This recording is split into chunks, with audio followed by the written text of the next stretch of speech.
En enero de 2010, Ciudad Juárez se pintó de rojo. La masacre de un grupo de jóvenes estudiantes atrajo la atención de todo el país debido al terrible trasfondo del mismo. Ajuste de cuentas, enfrentamiento, un error o el asesinato a sangre fría de inocentes.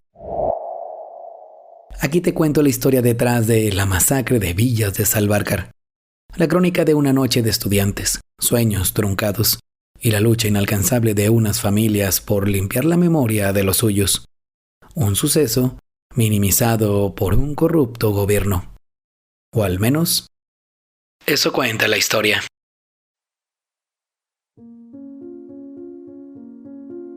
Para entender la tragedia, hay que mirar a Ciudad Juárez del año 2010.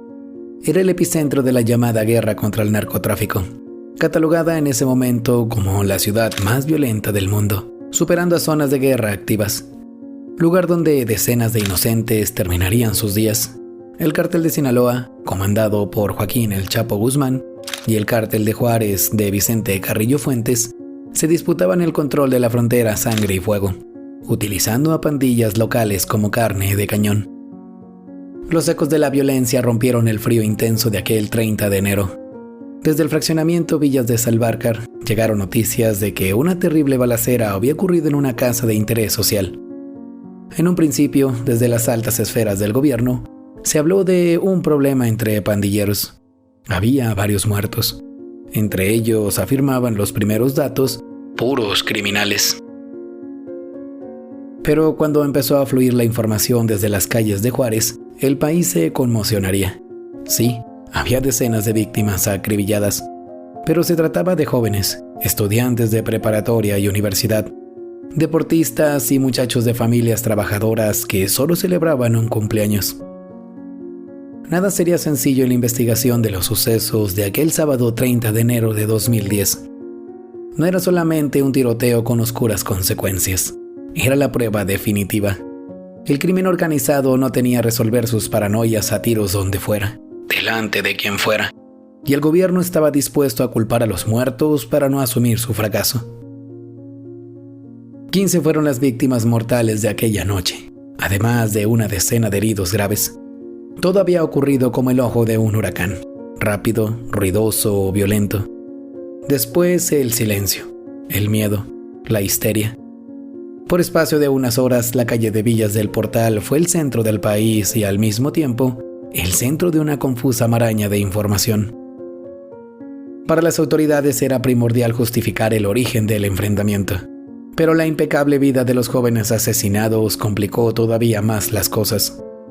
¿Qué hacían esos muchachos ahí? Simplemente celebraban los 18 años de Jesús Enríquez. Por boca de varios responsables detenidos tiempo después, se supo de las verdaderas razones que llevaron al comando armado a esa casa. José Antonio Acosta Hernández, alias El Diego, líder del brazo armado La Línea, recibió el pitazo de que en esa fiesta había miembros de un grupo rival, un grupo autollamado como los Artistas Asesinos. A pesar de no tener confirmación alguna, el Diego se mantuvo en su decisión de exterminarlos a todos. Tenía el poder para hacerlo aquel día. Una vez más, un error criminal generó una tragedia sin precedentes.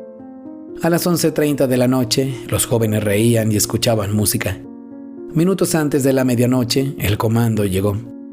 Jaime Rosales, padre de uno de los asistentes, vio llegar a los hombres armados que rodeaban la casa. Algo fuera de lo normal. Su instinto de padre no lo hizo dudar. Corrió hasta la casa para intentar llevarse y salvar a su hijo. Fue la primera víctima. Lo asesinaron en la puerta. Cuando los jóvenes creyeron que los ruidos afuera eran otra cosa, se encontraron con una escena terrible. Hombres armados bloquearon las salidas y abrieron fuego con fusiles AK-47 de manera indiscriminada. Las balas desecharon las paredes, los vidrios y los cuerpos de los adolescentes. Quienes sobrevivieron lo hicieron ocultándose bajo los cadáveres ensangrentados de sus propios amigos. Agentes y paramédicos que llegaron después se encontraron con una escena lamentable, dantesca, triste. Si bien eran los jóvenes las víctimas directas de esta masacre, para el gobierno federal apenas empezaba la pesadilla política. Desde un principio empezó a correr desde una supuesta gira de negocios en Japón, por voz del propio presidente Felipe Calderón, la versión de que se había tratado de un ajuste de cuentas entre pandillas rivales, entre grupos del narco. Lo decía seguro, se lavaban las manos de esta manera. Los médicos que hicieron las autopsias identificaron múltiples heridas de bala de alto calibre en los cuerpos, provenientes de armas de guerra, pero la herida más grave fue moral. El presidente había insinuado que los muchachos asesinados estaban involucrados en actividades delictivas, que andaban en malos pasos, que eran delincuentes, casi como diciendo que se lo merecían, manchando su memoria sin una sola prueba. Eran días de profundo luto cuando los cuerpos de los jóvenes entraron a las iglesias y panteones de Ciudad Juárez. Empezó un funeral largo, impregnado de una tristeza y una rabia que parecía inundar a toda la ciudad. La comunidad de Juárez reclamaba la muerte de sus hijos, hermanos, amigos.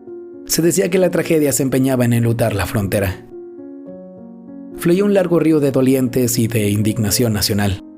Hacia el 11 de febrero de 2010, casi 2 semanas después, ocurrió algo insólito. El presidente de la República, Felipe Calderón, fuertemente custodiado, tuvo que viajar a Ciudad Juárez. La presión era demasiada. Entró a una reunión con las familias, y entonces Luz María Dávila, madre de Marcos y José Luis, 2 de los jóvenes asesinados, rompió el protocolo.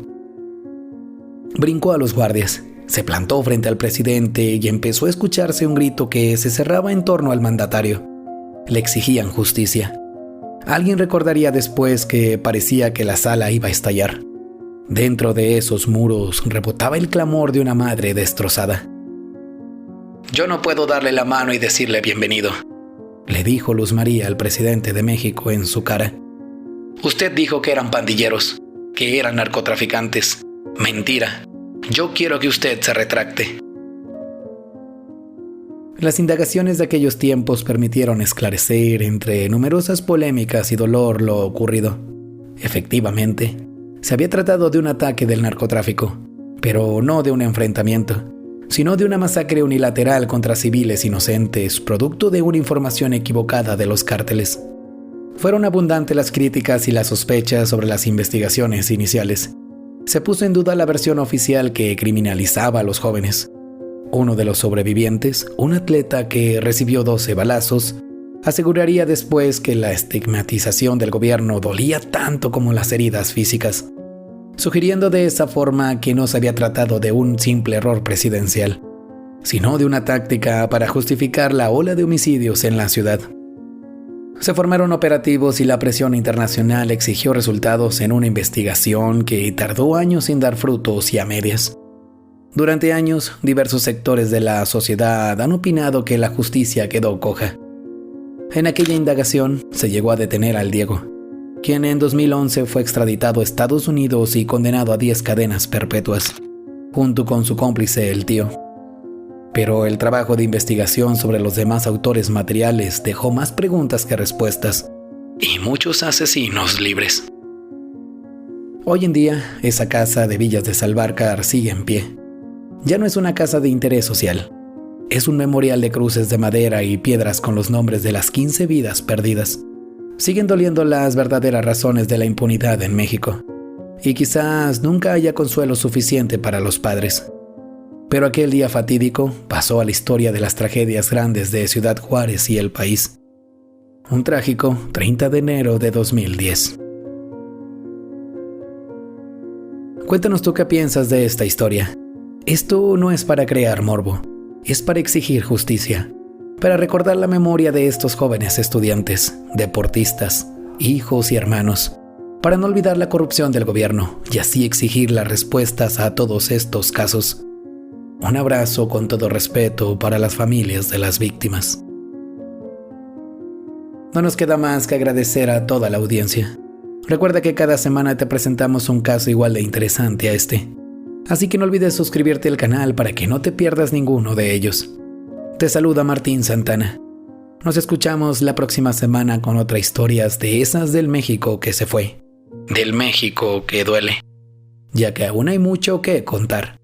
O al menos, eso cuenta la historia.